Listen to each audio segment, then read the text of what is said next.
The trickster god Loki from Norse mythology is known for his sly way of acting, constantly causing chaos for everyone around him, gods and mortals alike. But there is one crime that just took things too far and was, in many ways, the beginning of the end.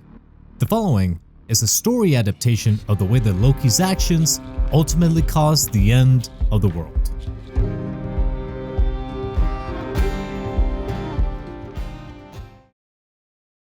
Baldur, the god of light, the one who could make even the saddest, most depressing day feel like a perfect spring day, wasn't being himself anymore. For weeks, he'd been haunted by these horrible dreams. Not just strange dreams, but terrifying ones. Every night, he saw the same thing, his own death.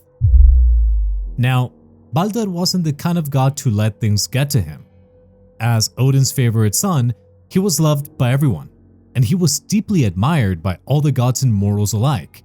Even amongst his brothers Thor, Hodur, and Vidar, it was understood that he was the golden boy, and everyone just plainly accepted this. They adored him.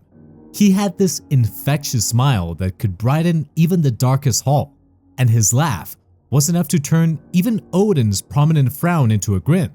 He just had that effect on the rest of the gods.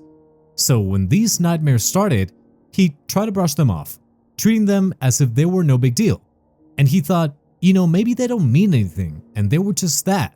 Dreams, plain and simple, nothing more and nothing less. But the dreams wouldn't stop. They just kept coming back. Night after night, Baldur woke up in a cold sweat, the images of his own death still present in his mind. It got so bad that even during the day, he couldn't shake the feeling that something terrible was coming for him. His usual light mood was replaced by a paranoid feeling that just followed him everywhere. He was going nuts at this point. His behavior started being so unusual that even the other gods started to notice. Thor, his brother, gave him a friendly slap on the back one day and said, "What's wrong with you? You look like you've seen a Draugr." For context, Draugr or Dragon is like a zombie that appears in Norse folktales. But Baldur just kind of gave a weak smile and waved him off. He didn't want to appear weak in front of his brother. But no matter how many times he told himself that these were just dreams and that everything was going to be okay, that everyone loved him and wished him well, he kept dreaming the same thing over and over again every night, and it was starting to become completely unbearable. Eventually, he couldn't keep it to himself anymore. He had to tell someone. Baldur at this point decided to go to his mother, Frigg, the queen of the Aesir gods. They sat together in her chambers, sunlight streaming through the tall windows, the smell of fresh flowers in the air. Baldur looked down at his hands as he spoke, his voice low and trembling, and told her everything. He said, "Mother, I've been having these dreams. I see myself dying, over and over again. At first I thought these were just regular nightmares, but it's the same dream every night, and I don't know what to do at this point. I'm going insane with fear." Frigg's heart sank at the story. She loved all her children, but Baldur was special. He was her light, her joy, and the thought of anything happening to him was unbearable. Immediately she placed a hand on his cheek and said, "Don't worry, I will personally make sure that no harm comes to you, I promise." And when Frigg made a promise, she meant it. The next morning, Frigg made good on her promise and set out to protect her son. She didn't just sit around hoping things would be fine. No, she immediately jumped into action and decided to travel across all the 9 realms from the Tree of Life Yggdrasil. She paid a visit and spoke to everything that could possibly hurt Baldur. She spoke to fire and made it swear it wouldn't burn him. She spoke to water and made it swear it wouldn't drown him. She spoke to the trees, the stones, the beasts of the forest, even the diseases that could strike a god. One by one, every creature and object made a sacred oath to her that no harm would come to her beloved son Baldur. By the time she returned to Asgard, Frigg felt like she had done everything in her power to ensure that nothing would ever harm her son. He was safe. And so, feeling confident that her son was now immune to pretty much everything, told him, "Hey, I spoke to everything across the 9 realms, and everything made an oath not to harm you, so you can stop being afraid now. Nothing is going to happen to you. I made sure of it." Baldur was so happy and relieved and thanked his mother profusely and really started to relax at this point. Even the bad dreams that used to haunt his nights were gone. They were a thing of the past. Frigg was so happy and satisfied with herself that she proudly told the other gods about what she had done. Everyone was thrilled. In fact, they were so relieved that they decided to turn Baldur's new immunity into a little game. Just for fun, the gods decided to gather in a wide open field in Asgard. Everyone was laughing and joking as they prepared to test Baldur's newfound invincibility. Baldur went ahead and stood in the middle of the field, all the while grinning and laughing along, his golden hair shining in the sunlight, looking more like his old self again. Thor at this point stepped forward and said, "Okay, let's see what you've got." And then he held up a massive boulder. He prepared for the shot, took a good aim, flexed his muscles for good measure, and then just threw this massive rock with all of his strength at Baldur. The shot was so powerful and intentional that every god in the crowd sort of gasped, and everyone saw intently, holding their breath as the huge boulder sailed through the air and struck Baldur square in the chest. But instead of hurting him, the huge rock shattered into tiny pieces and crumbled to the ground. After witnessing this, everyone erupted into cheers and laughter, looking amazed as Baldur stood there unscathed. At this point, everyone wanted to have a go at Baldur, and everyone was kind of forming a line to get their turn at throwing insanely dangerous objects at him.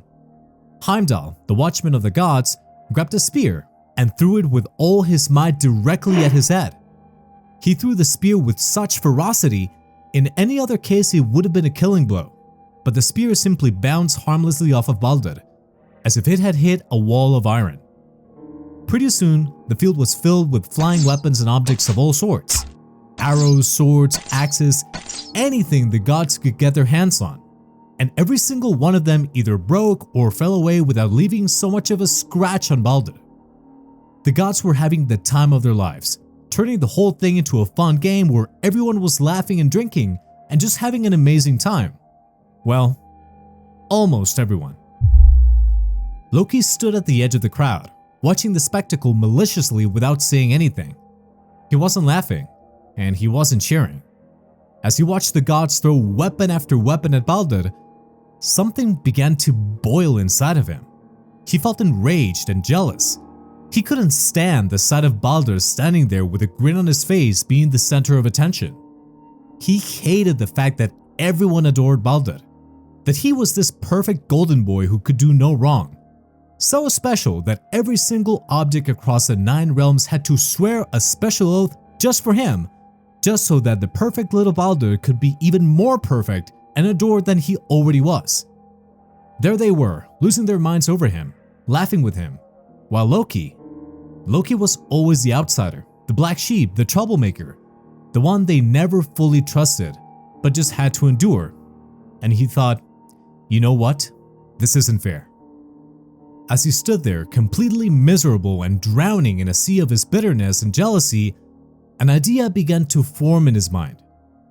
The next day, Loki used one of his favorite tricks, which was to take another form, and so disguise himself as an old woman and made his way to Frigg's hall. He shuffled in slowly, leaning on a cane, his face hidden beneath a hood, completely playing the part of this innocent, harmless old woman. Frigg, who was still glowing with pride from her achievement of having protected her son, greeted the old woman warmly. "Good day," Loki said in a trembling voice. "I've heard of your son's safety.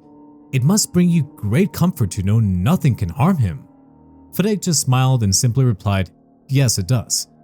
Loki took advantage of this warm gesture and pressed on for a little information. "I heard that nothing in all the 9 realms can touch him. That is unbelievable. But surely you didn't ask everything to swear an oath," he said, even tilting his head innocently. "There must be something you overlooked." At this question, Frigg was like, "No, not at all. I asked everything that I could think of not to harm him." Basically saying like, yeah, I made sure nothing could get to him. I left no stone unturned. But then, Frigg hesitated, just for a moment, and her confident smile suddenly dropped a little. Loki noticed this and opened his eyes in curiosity, but Frigg was like, "No, it's nonsense, nothing can harm him." But Loki knew instantly that he was up to something, and so he pressed on. Then Frigg looked at this seemingly old, frail, and innocent woman and let out a short sigh and said, "Well, there is one thing. A tiny sprig of mistletoe, but it's so small and harmless. I didn't think it could ever pose a threat, so I just didn't bother. Who could ever be harmed by a mistletoe?" As soon as Frigg said this, Loki's lips instantly curled into a sly smile beneath the hood he was wearing. But he had to sell the performance and be careful not to give anything away, and so just simply nodded and agreed, saying, "Of course, how could a mistletoe ever hurt anyone?" And then both of them just kind of laughed at the absurdity of it all. After this, Loki made a careful and delicate bow to Frigg and congratulated her on her achievement to protect Baldur. Frigg thanked the old woman and they both parted ways. That evening, Loki went into the woods and walked for a little while, looking in all directions without much success, and right about when he was about to give up, he lifted his gaze and grinned.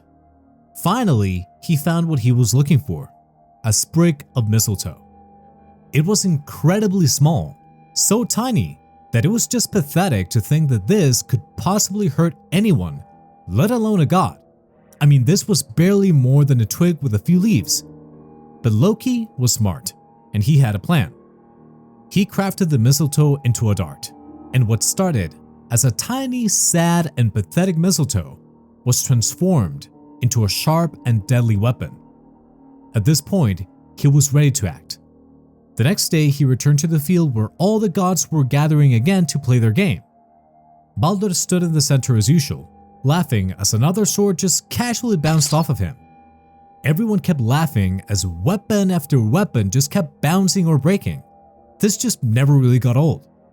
Loki walked through the crowd and approached Baldur, Baldur's blind brother, who was standing off to the side just listening to the commotion and having a good time with everyone. Then Loki just casually called to him in his warmest and friendliest voice, "Hey Baldur, why don't you join the fun?"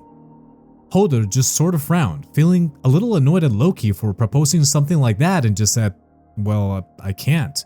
I wouldn't even know where to aim."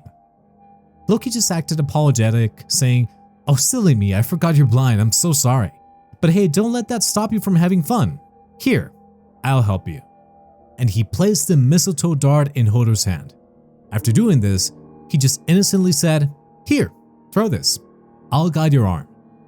Hodor hesitated, but ultimately decided, hey, I want to have fun too and participate. And so he trusted Loki. He let Loki position his arm and, with a little encouragement, threw the dart straight at Baldur. The mistletoe flew through the air, and everyone was watching just feeling completely confused, saying like, "Why would you even throw such a small thing at him? Where's the fun in that?" But when the dart struck Baldur, the laughter stopped. For a moment, Baldur stood there, his eyes wide open with surprise. Then he fell to the ground. The gods rushed to him, shouting his name, but it was too late. Baldur was dead. The golden field, once filled with laughter and light, was now silent. The gods turned back to stare at Loki with eyes completely filled with rage, but Loki had already disappeared. He fled and hid himself in the mountains, where he built a house with 4 doors to be able to see from all directions if the other gods came after him. For days, all the gods and goddesses looked for him to bring him to justice, but Loki, ever the sly one, transformed himself into a salmon during the day and hid in the river. A few days passed, and Loki was starting to think that he got away with it. He just needed to keep up this hiding strategy, and the other gods had no chance of ever finding him. But the next day when he transformed, he felt himself violently being lifted into the air. The gods managed to throw a fishing net into the river and managed to capture Loki. He twisted and fought in the net and did everything in his power to escape, but it was all in vain. They had him. Once Loki was caught, the gods brought him to the darkest cave they could find for his punishment. The gods first wanted Loki to feel the pain that he caused Frigg and Odin when he orchestrated this scheme that took their son away. So they brought both his sons Vali and Narfi before him, and as the first part of his punishment, they transformed Vali into a wolf. At this, Vali completely lost his mind, and in his madness, tore apart his brother Narfi while Loki was left to watch, unable to do anything. Then the gods used Narfi's entrails to bind Loki to 3 sharp rocks, and as a final torment, a venomous serpent was placed above Loki's face, where it dripped poison onto him over and over again. Loki would remain bound in this living hell until Ragnarok, when he would break free from his imprisonment and join the giants and the rest of the monsters in a final battle against the gods. This is how the light of Asgard was gone. Baldur's death marked the beginning of the end, a wound that would never fully heal, and a tragedy that the gods would carry with them forever, until, literally, the end of times. Thank you so much for joining me for today's tale. If you had fun or learned anything, be sure to hit that like and subscribe button, and also be sure to check this video in the corner about 5 ancient civilizations that just mysteriously disappeared. Also, if you could share this video with someone else if you're feeling extra generous, I would really appreciate that. It's a very small button for you, and a gigantic leap for my channel.